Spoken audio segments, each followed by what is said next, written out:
जब भी आपके पास टास्क आता है ना, तो कैफ़े में के साथ बहुत सारे आपके पास टास्क आए हुए रहते हैं। ठीक है, तो आपको पता नहीं चलता है कि आपके पास इस इक्विपमेंट का यूपीएस का कौन सा टास्क है। तो इसका इजी तरीका जो है वो आप उसको कैसा करने का, स्कैन करने का। तो स्कैन में जाओ, हाँ यहाँ पे क्लिक करोगे तो स्कैन आ जाएगा। तो स्कैन करके फिर यहाँ पे स्कैन करो इक्विपमेंट को। देखो जैसे आप इक्विपमेंट को स्कैन करोगे,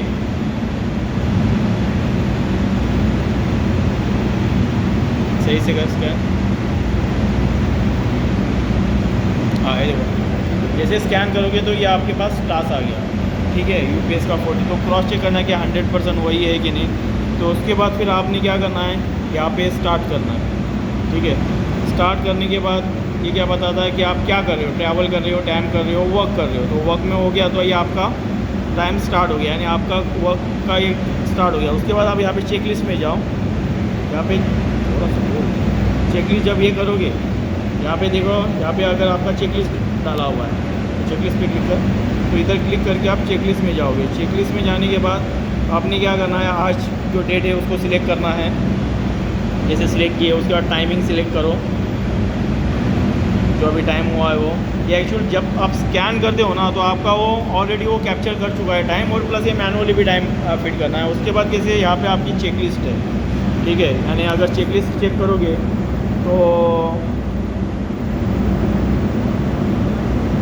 लोड वोल्टेज कितना है, लोड करंट कितना है, नॉर्मल वोल्टेज, किलोवाट, केवीआर, ये सब सारे पैरामीटर्स के अंदर फिट करने के लिए। तो उसको क्या करना है आपने, पहले जब यहाँ पे अगर इस पे आओगे तो ये स्क्रीन ऐसा रहता है।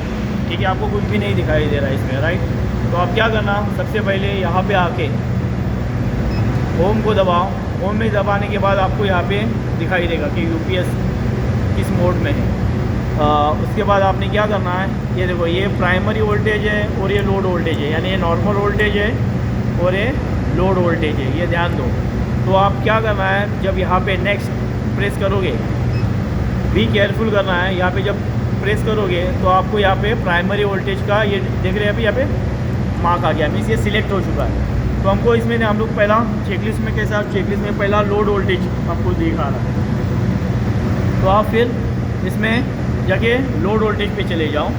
ठीक है, तो ये अभी ये सिलेक्ट हुआ है। ये सिलेक्ट होने के बाद इसको ओके दबाओ। ओके दबाओगे तो यहाँ पे आपको आउटपुट, यानी आउटपुट वोल्टेज क्या दिखा रहा है वो दिखा रहेगा। जैसे तो 232 यानी L1 L2 L3 में, तो यहाँ पे आप पैरामीटर में उसको फिल करते जाओ। जैसे आप फिल करोगे और ओके करोगे, ठीक है, हाँ, तो यहाँ पे देख रहे जैसे आपने आपके पैरामीटर फिट हुए तो यहाँ पे टिक मार्क आएगा। तो मतलब आपका पैरामीटर लॉग हो चुका है उसके अंदर सिस्टम में। तो उसके बाद ये फिर तो आपने ये लोड वोल्टेज चेक करने के बाद फिर आपका लोड करंट कितना चल रहा है वो मेंशन करो उसके अंदर। नेक्स्ट ये लोड करंट यहाँ पे है वो ये करो 0.2, 0.2, 2.3, यानी ज़्यादा लोड नहीं है इस पर, इसके लिए इतना दिखा रहा है 0.2 और 2.3। ठीक है, उसके बाद फिर आप यहाँ पे आके दोबारा प्रेस करो तो आपको ये परसेंटेज में दिखाएगा कि कितने परसेंटेज इस पर किलोवाट चल रहा है।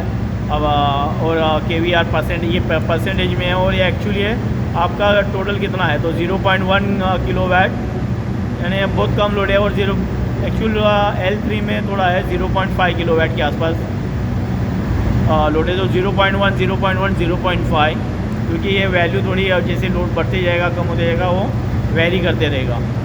उसके बाद फिर KVA कितना चल रहा है उस पर। ठीक है, तो ये यहाँ पे अगर दिखाया हुआ है KVA कितना है, ये आपको फिल करना है इसके अंदर चेकलिस्ट में। उसके बाद फिर आप नेक्स्ट करोगे तो ये आपका KVA कितने परसेंटेज पे चल रहा है वो दिखाई देगा।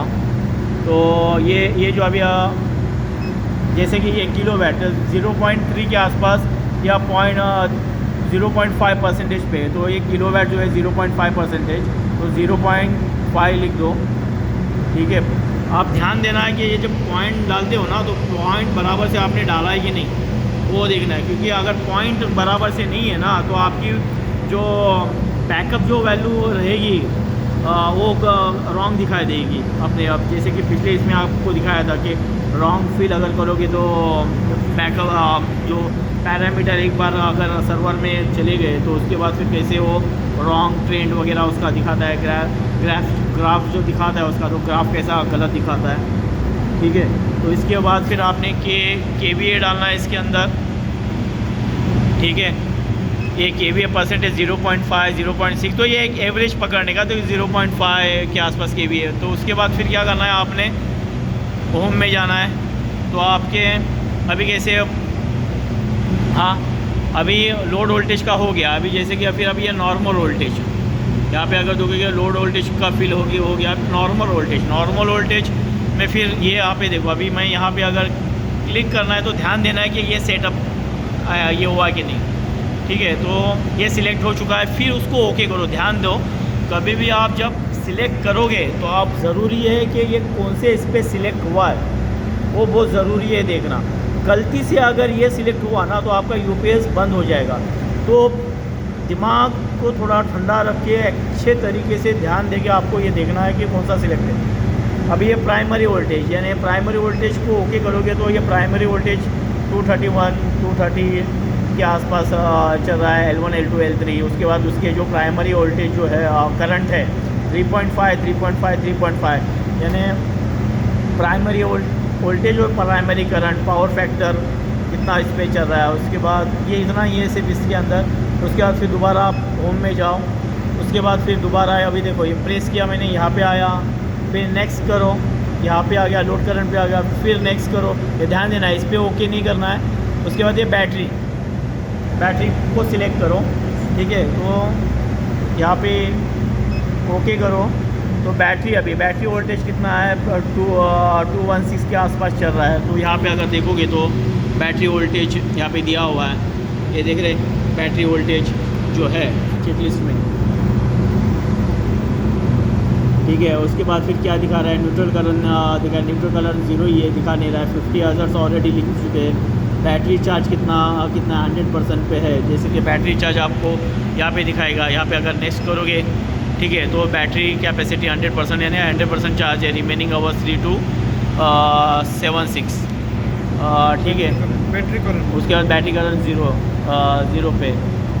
बस ये इतने ही पैरामीटर इसके अंदर आपको चेक करना है। और एक्चुअल ये देख रहे हैं आप 231 प्राइमरी चल रहा है, जो आपका इन्वर्टर से 216 वोल्टेज दे रहा है। और आपका 0.04% एक्चुअल, यानी बहुत लेस, अगर ये लोड देखोगे बहुत लेस इस पर है। और ये आपका आउटपुट वोल्टेज जो दे रहा है वो 232 के आसपास है। तो उसके बाद फिर आपने नॉर्मल बताया था ना 230। ठीक है, उसके बाद क्या करना है आपने, होम पे आ गए। लेकिन इसमें मोस्ट इम्पॉर्टेंट यही चीज़ है, जब आप इसके अंदर फंक्शन में जाते हो तो आपने, मैं फिर से बता रहा हूँ, आपने यहाँ पे ध्यान देना है कि ये कौन सा सिलेक्ट हुआ है। गलती से भी आपने यहाँ पे नहीं आना। यहाँ पे आके अगर आप ओके हो गया ना तो आपका UPS बंद हो जाएगा। ठीक है, तो ये चीज़ को थोड़ा ध्यान देना है। और प्लस अगर यहाँ पे देख रहे हो ये इमरजेंसी में ऑफ़ है, ये कभी भी आपने इसको पुश नहीं करना है। ये इमरजेंसी में अगर ऑफ़ करना है तो अगर प्रेस कर दूंगा तो ये ट्रिप हो जाएगा, UPS बंद हो जाएगा। उसके बाद फिर अगर आप देखोगे तो अभी ये आपकी जो चेकलिस्ट है, ठीक है, ये पूरी अगर चेकलिस्ट अगर फिल हो जाएगी तो अभी इसमें अभी देखो यहाँ पे चेकलिस्ट जो दिखा रहा है तो 96% आपकी कंप्लीट है। नहीं, वो आपकी एक वैल्यू बैलेंस है। तो एक वैल्यू अगर बैलेंस है तो देख रहे यहाँ पे ये देख रहे हो, यहाँ पे टिक मार्क नहीं हुआ है, ये देख रहे हो रूम टेम्परेचर। तो रूम टेम्परेचर इसका जो है यानी 20 डिग्री, क्योंकि सर्वर रूम है तो 20 डिग्री के आसपास टेम्परेचर सेट है। तो अब चाहिए तो आप यहाँ पे आके देख सकते हो कि रूम टेम्परेचर कितना चल रहा है। अभी आप यहाँ पे देखोगे ना तो रूम टेम्परेचर 20.5 के आसपास चल रहा है। तो ये आप फिट कर दो। उसके बाद फिर आप क्या करना है, अभी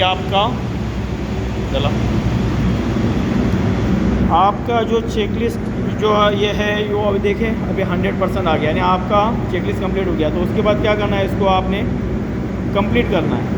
ठीक है, कंप्लीट करके फिर आप बैक आए तो उसके बाद फिर यहाँ पे अगर देखोगे ना तो 4 फोटोज़ ऐड करने के लिए थे, आप यहाँ पे आए तो यहाँ पे क्या करना है, यहाँ पे आप क्लिक करो, ठीक है।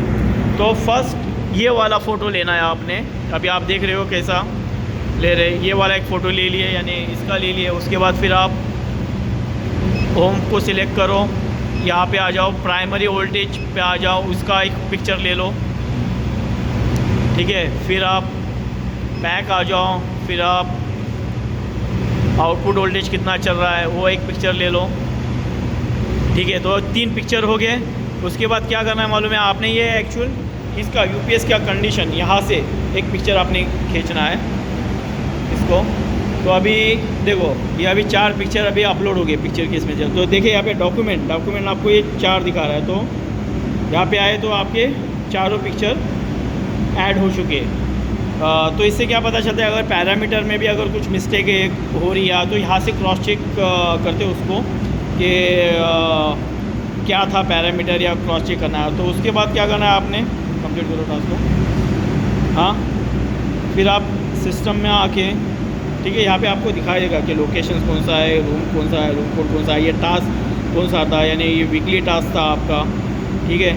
तो यहाँ पे आप क्राफ्ट पर्सन नोट डालना है कि यूपीएस इज़ नॉर्मल कंडीशन और जो भी है, और उसके बाद फिर उसको कंप्लीट कर देने का है, ठीक है गाइस। तो ये एक्चुअल जो यूपीएस की जो चेकलिस्ट जो रहती है उसके पैरामीटर कैसे सिस्टम में डालते हैं, क्योंकि आजकल कैसा मालूम है, वो पेपर का ज़माना, जो पेपर से हैंड पेन से वगैरह लिखते थे वो सब ज़माना अब चला गया है। अभी हम लोग न्यू जनरेशन ये है, तो न्यू चीज़ें सीखने को मिलती है और न्यू चीज़ें, तो इसमें कैसा इजी ट्रैक होता है सिस्टम में कि आपका यानी ईयरली या 5 साल का भी अगर रिकॉर्ड जो है ना, वो 1 क्लिक में आपको सिस्टम में पता चल जाएगा उसके, ठीक है। तो ये इस चीज़ को फॉलो करो जब भी ये पैरामीटर वगैरह फिट करते हो।